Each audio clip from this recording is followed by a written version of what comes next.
Told me an amazing story, B'Shem Rav Avram Shor. We've all heard of Uri Zohar. Uri Zohar was the famous Israeli actor and director, and he ended up becoming a Baal Tshuva and lived a powerful life of Torah and Dveikus B'Hashem and ended up affecting so many more people within the Tshuva movement.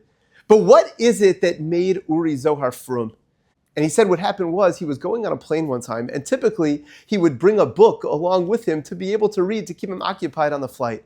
Well, one time he forgot his book.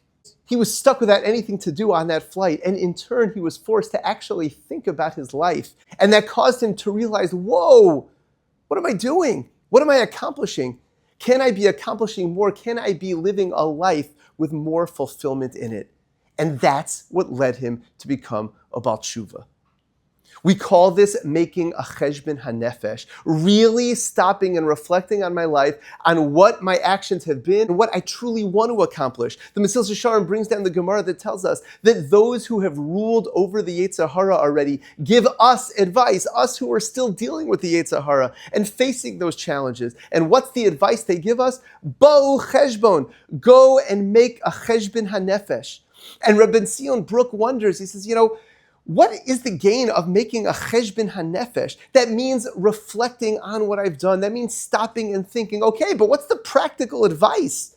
Give me something practical to be able to get me out of this mess, out of my struggles with the Yetzer Hara. He says, imagine if there's a fellow who's suffering a financial crisis. He goes to a financial advisor and he tells him, what you need to do? You need to think about your finances.